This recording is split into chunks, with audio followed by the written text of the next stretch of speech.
Hello government job experience. আজকে তোমাদের জন্য জিকে চ্যালেঞ্জার 2025-এর জিকে প্র্যাকটিস ক্লাস নিয়ে চলে এসেছি। তোমরা দেখে নাও তোমরা কতটা প্রস্তুত হয়েছো পরীক্ষার জন্য। এই ক্লাসে 25টি এমসিকিউ থাকবে, তোমরা প্রত্যেকেই খুব তাড়াতাড়ি অ্যান্সার দেওয়ার চেষ্টা করবে। তো চলো কিছু না বলেই, কথা না বাড়িয়ে শুরু করা যাক। ভারতের কোনো রাজ্যের রাজ্যপাল হওয়ার জন্য ন্যূনতম বয়স কত বছর হওয়া প্রয়োজন? মানে বয়স কত হওয়া প্রয়োজন? তোমরা প্রত্যেকে অ্যান্সার দেওয়ার চেষ্টা করো। তো এখানে অ্যান্সার হয়ে যাবে 35 বছর। নেক্সট কোশ্চেন, ভারতের প্রথম ওয়াটার প্লাস শহর হয়ে উঠল কোনটি? এটা 2025-এর পরীক্ষার বেস করেই এই কোশ্চেনগুলো। তাহলে তোমরা বলো ভারতের প্রথম ওয়াটার প্লাস শহর হয়ে উঠল কোনটি, মানে কোন শহরের কথা বলা হয়েছে। তো এখানে হয়ে যাবে ইন্দোর। নেক্সট কোশ্চেন, প্রথম মহিলা যিনি দুবার মাউন্ট এভারেস্ট আরোহণ করেছেন তার নাম কি? এখানে অপশান আছে আরতি সাহা, বি অনুরিমা সিনহা, সি বাচেন্দ্রী পাল, ডি সন্তোষ যাদব। তো তোমাদের কোনটা অ্যান্সার মনে হচ্ছে তোমরা অ্যান্সার দিয়ে ফেলো। এবং প্রত্যেককে বলে রাখি যে তোমাদের কটা অ্যান্সার তোমরা করতে পারলে সেটা শেষে কমেন্টের মধ্যে জানাবে এবং তোমরা বুঝতে পারবে যে তোমরা কতটা প্রস্তুত হয়েছো। তো এখানে অ্যান্সার হয়ে যাবে সন্তোষ যাদব। নেক্সট, প্রথম কোন ভারতীয় যিনি স্বতন্ত্রভাবে অলিম্পিকে স্বর্ণপদক জিতেছিলেন, মানে একাই সিঙ্গেলভাবে স্বর্ণপদক জিতেছেন, কে? তো প্রথম অপশান আছে নীরজ চোপড়া, দ্বিতীয় অপশান আছে পিভি সিন্ধু, তৃতীয় অপশান কর্ণম মালেশ্বরী এবং চতুর্থ অপশান অভিনব বিন্দ্রা। তোমাদের কে বলতে হবে যে কে অলিম্পিকে স্বতন্ত্রভাবে স্বর্ণপদক জিতেছিলেন। তো এখানে হবে অভিনব বিন্দ্রা, যিনি স্বতন্ত্রভাবে স্বর্ণপদক জিতেছিলেন। নেক্সট কোয়েশ্চেন, এখানে কালো মাটি হবে, সরি এখানে ভুল আছে, কালো মাটি। কালো মাটি ভারতের কোন রাজ্যে পাওয়া যায় না? এখানে কালো মাটি।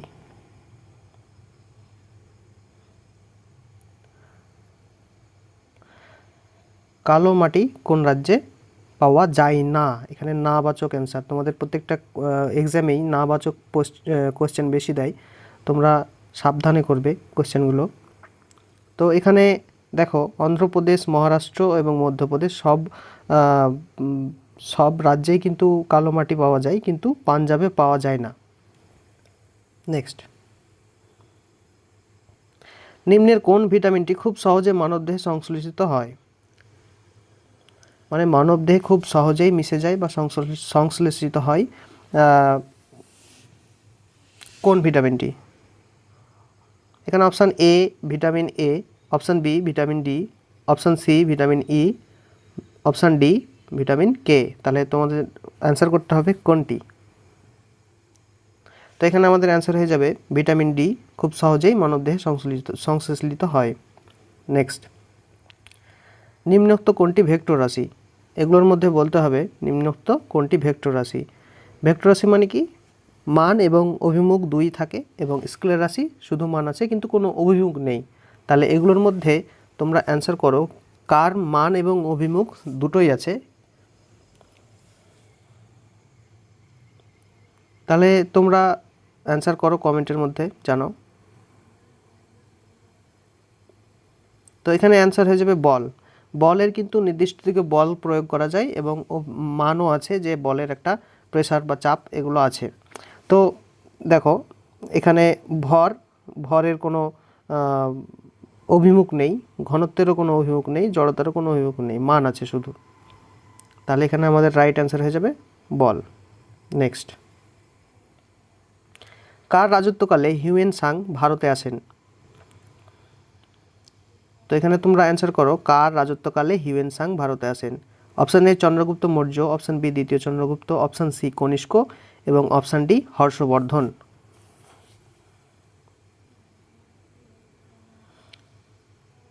তাহলে এখানে অ্যান্সার হয়ে যাবে হর্ষবর্ধন।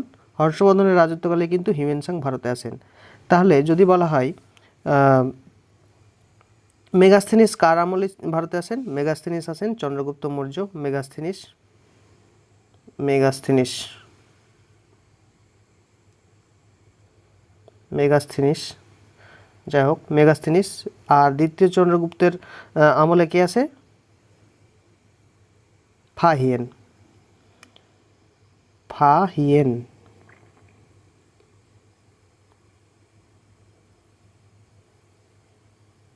ফাহিয়েন নেক্সট, সম্বলপুর কোন নদীর তীরে অবস্থিত? ভেরি ভেরি ইম্পর্টেন্ট কোশ্চেন এগুলো, কিন্তু 2000 আপকামিং এক্সামগুলোর জন্য 2025-এর পরে। দুঃখজনক এই রাজ্যে এখন পরীক্ষাগুলো নিচ্ছে না, এটা তো সবাই জানো, কিন্তু সামনে যে পরীক্ষা হবে না এটাও কিন্তু নয়, খুব তাড়াতাড়ি পরীক্ষা হয়ে যেতে পারে, তাই তোমরা প্রস্তুত থাকো সব সময়তেই। তো এখানে সম্বলপুর কোন নদীর তীরে অবস্থিত? Option A Godavari, option B Mahanadi, option C Sabarmati এবং অপশান ডি নর্মদা। তো এখানে হবে মহানদী অ্যান্সার। সম্বলপুর মহানদীর তীরে অবস্থিত। নেক্সট, ভারতীয় সংবিধানের কোন আর্টিকেলে গ্রাম পঞ্চায়েত গঠনের বর্ণনা করা হয়েছে? তাহলে কোন আর্টিকেলে গ্রাম পঞ্চায়েত গঠনের কথার বর্ণনা করা হয়েছে? তোমরা অ্যান্সার করো। এখানে option A article 40, option B article 41, option C article 42, option D article 43। তো এখানে অ্যান্সার হয়ে যাবে আর্টিকেল 40-তে পঞ্চায়েত গঠনের বর্ণনার কথা বলা হয়েছে। নেক্সট, পবনদূত গ্রন্থটির রচয়িতা কে?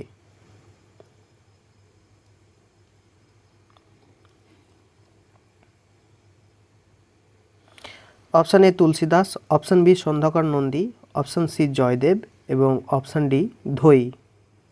তাহলে তোমরা এটা কমন কোশ্চেন, প্রত্যেকটা পরীক্ষাতেই হয়, তো এটা হবে পবনদূত ধৈ।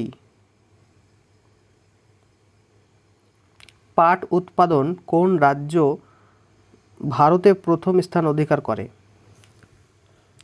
Option A Uttar Pradesh, option B Punjab, option C Maharashtra, option D Paschimbanga. তো এগুলোর মধ্যে কোনটা অ্যান্সার হবে? তোমরা অ্যান্সার করো। তো এখানে পাট উৎপাদনে রাজ্যে প্রথম হচ্ছে পশ্চিমবঙ্গ। নেক্সট, কোন রাজ্যে খিজদিয়া বন্যপ্রাণী অভয়ারণ্যকে রামসার সাইট তালিকায় অন্তর্ভুক্ত করা হয়েছে? এটা সম্প্রীতি করা হয়েছে, তোমরা অ্যান্সার করো। Option A Rajasthan, option B Maharashtra, option C Gujarat এবং অপশান ডি উত্তরপ্রদেশ। তো এখানে খিজদিয়া বন্যপ্রাণী অভয়ারণ্য রামসার সাইট তালিকার অন্তর্ভুক্ত হয়েছে, যেটি গুজরাট রাজ্যে অবস্থিত। নেক্সট, হরপ্পা নগরী ধোলাভিরা কোন সালে ইউনেস্কো ওয়ার্ল্ড হেরিটেজ সাইট হিসেবে ঘোষিত হয়েছে? কোন সালে? গুজরাটের যে ধোলাভিরা সেটি কোন সালে ওয়ার্ল্ড হেরিটেজ সাইটের আওতায় এসেছে? 2018, 2016, 2021 নাকি 2020? তো এখানে আমাদের অ্যান্সার হয়ে যাবে 2021 সালে সম্প্রতি আমাদের যে গুজরাটের ধোলাভিরা সেখানে ইউনেস্কো ওয়ার্ল্ড হেরিটেজ সাইট হিসেবে ঘোষিত হয়েছে। নেক্সট, ছত্তিশগড় রাজ্য তৈরি হয়েছে কোন রাজ্য ভেঙে? এখানে বিভিন্ন রাজ্য ভেঙে ছত্তিশগড় রাজ্য তৈরি হয়েছে। তো তোমরা এখানে অ্যান্সার করো, ছত্তিশগড় রাজ্য কোন রাজ্য ভেঙে হয়েছে? মধ্যপ্রদেশ, অন্ধ্রপ্রদেশ, কর্ণাটক এবং ঝাড়খণ্ড। এগুলো কিন্তু খুবই কমনযোগ্য, এগুলোই পরীক্ষায় আসে। এর থেকে মনে হয় যে হ্যাঁ এগুলো তো খুবই ইজি মনে হতে পারে, কিন্তু এগুলো পরীক্ষার সময় কিন্তু খুব ইজি নাও লাগতে পারে, সেই সময় সময়ের প্রেশার থাকে, তাই তোমরা সাবধানে এইগুলো কোশ্চেনগুলো অ্যান্সার দেওয়ার চেষ্টা করো। তো এখানে আমাদের অ্যান্সার হয়ে যাবে মধ্যপ্রদেশ। মধ্যপ্রদেশ ছত্তিশগড় ভেঙে মধ্যপ্রদেশ তৈরি হয়েছিল। অন্ধ্রপ্রদেশ ভেঙে তেলেঙ্গানা, ঝাড়খণ্ড, বিহার ভেঙে হয়েছিল। নেক্সট, ভারতীয় সংবিধানের কোন ধারায় নির্বাচন কমিশনের কথা আছে? মানে নির্বাচন কমিশনের কথা বলা হয়েছে কোন সংবিধানের কত নম্বর ধারায়? Option A 324, option B 52, option C 368, option D 360। তো এখানে আমাদের অ্যান্সার হয়ে যাবে 324 নম্বর ধারায় সংবিধানের নির্বাচন কমিশনের গঠনের কথা বলা হয়েছে। নেক্সট, নিচের কোনটি বংশগত রোগ? এগুলোর মধ্যে কোনটি বংশগত রোগ? চোখের ছানি, হিমোফিলিয়া, পেলেগ্রা, অস্টিওপোরোসিস। তো এখানে আমাদের অ্যান্সার হয়ে যাবে হিমোফিলিয়া হচ্ছে বংশগত রোগ।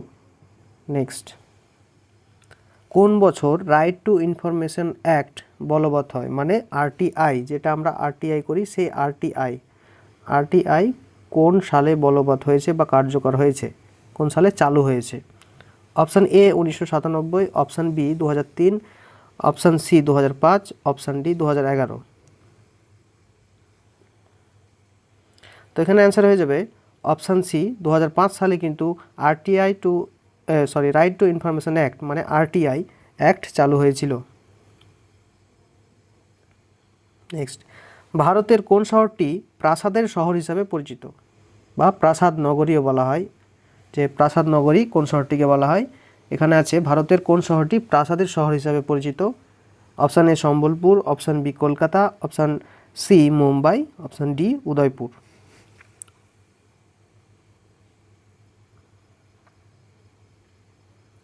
এখানে অ্যান্সার হয়ে যাবে কলকাতা। নেক্সট, কলকাতাকে সিটি অফ জয়ও বলা হয়। দ্য ইংলিশ টিচার এই পুস্তকটির লেখককে? Option A Arpana Sinha, option B Jhumpa Lahiri, option C R K Narayan, option D Indu Sundaresan. এই কোয়েশ্চেনটা একটু আনকমন হলেও এটা কারেন্ট অ্যাফেয়ার্সের মধ্যে আসতেই পারে, তাই তোমরা এটা ভালোভাবে তোমরা জেনে নাও। এখানে অ্যান্সার হবে আর K Narayan. The English teacher পুস্তকটির লেখক হলেন আর কে নারায়ণ। তানসেনের প্রকৃত নাম কি ছিল? এই কোশ্চেনগুলো খুব আসছে পরীক্ষায়, তাই তোমরা ভালোভাবে এগুলো মুখস্থ করে নিও বা ভালোভাবে তোমরা এগুলো যদি বারবার রিভাইজ দিতে থাকো তাহলে মুখস্থ হয়ে যাবে, অসুবিধা হবে না। আর যদি ক্লাসগুলো ভালোভাবে না করো তাহলে সমস্যা হবে পরীক্ষার সময়। তো তানসেনের প্রকৃত নাম ছিল রামতনু পাণ্ডে। নেক্সট, ভারতনাট্যম ক্লাসিক্যাল নৃত্যের উৎপত্তি নিম্নের কোন রাজ্যে? Option A Tamil Nadu, option B Kerala, option C Andhra Pradesh, option D Gujarat.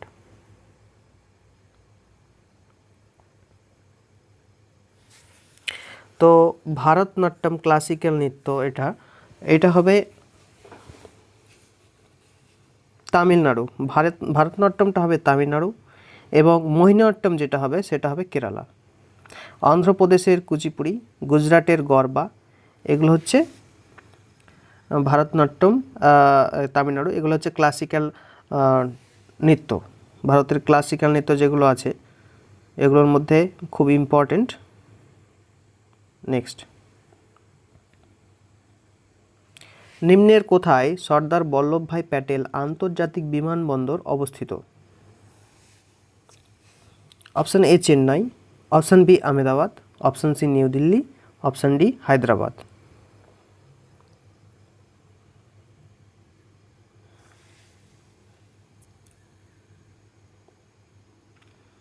তো এখানে হয়ে যাবে অ্যান্সার আমাদের আহমেদাবাদে আমাদের সর্দার বল্লভভাই প্যাটেল আন্তর্জাতিক বিমানবন্দর অবস্থিত।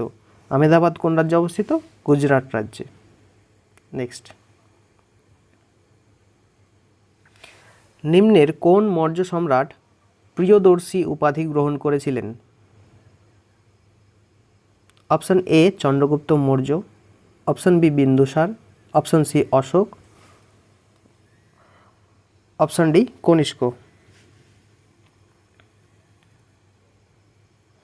তো এখানে আমাদের অ্যান্সার হয়ে যাবে অপশান সি অশোক। অশোক প্রিয়দর্শী উপাধি গ্রহণ করেছিলেন। নেক্সট,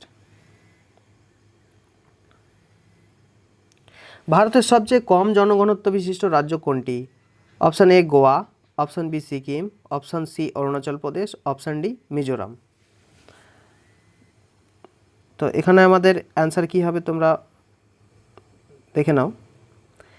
এখানে সবচেয়ে জনঘনত্ব বিশিষ্ট রাজ্য কোনটি? সবথেকে কম, কম হলে অরুণাচল প্রদেশ, এবং সবথেকে বেশি বললে হবে বিহার। নেক্সট, আজকে এই 25টি কোয়েশ্চেনের মধ্যে তোমরা কে কত স্কোর করলে কমেন্টের মধ্যে অবশ্যই জানাও। যদি তোমাদের 20+ থাকে তাহলে খুব ভালোই প্রস্তুতি আছে, যদি 15 নিচে থাকে তাহলে অবশ্যই তোমার ইমপ্রুভ করা দরকার, কারণ এই কোয়েশ্চেনগুলোই তোমার ডিসাইড করবে যে তোমার সামনের এক্সামগুলোতে কেমন তোমার রেজাল্ট হতে পারে। ঠিক আছে, এখানে মিনিমাম 20 রাখতেই হবে এই 25টা জিকের মধ্যে। এই রকমই প্র্যাকটিস সেট হবে, মানে এই রকমই সেট হবে তোমাদের পরীক্ষার ক্ষেত্রে। বিশেষ করে ডাব্লিউবিপি যত পরীক্ষা আছে সবগুলোতেই 25টা থেকে 30টা জিকে থাকে, তার মধ্যে এই সেমভাবেই তোমাদের কিন্তু পরীক্ষায় থাকবে। তাই তোমরা সাবধান হয়ে যাও, যাদের এখন কম স্কোর আসছে, তোমরা আরও এই প্র্যাকটিস সেটগুলো দেখে তোমরা কিন্তু এই জিকে চ্যালেঞ্জারগুলো দেখে দেখে আরও তোমরা ইমপ্রুভ করে নাও। আর তোমরা অবশ্যই ডেসক্রিপটিভ পড়বে, ডেসক্রিপটিভ পড়লে পরে কিন্তু একই জায়গা থেকে যদি আলাদাভাবে কোশ্চেন আসে তাহলে কিন্তু অ্যান্সার করতে পারবে। তাই ডেসক্রিপটিভ পড়াটা অতি আবশ্যক, তোমাদেরকে পড়তেই হবে। আর একটা কথা বলে রাখি যে আমি এই চ্যানেলটাকে গ্রো করার জন্য তোমাদের সাপোর্টের প্রয়োজন আছে, তাই এই ভিডিওটিতে একটা লাইক করে দিও এবং সাবস্ক্রাইব করে দিও। অবশ্যই যদি কোনো আরও সমস্যা হয় তোমাদের কোশ্চেনের, তাহলে তো অবশ্যই কমেন্ট করবে, আমি কমেন্টের উত্তর দেওয়ার চেষ্টা করব। থ্যাংক ইউ, ভালো থেকো।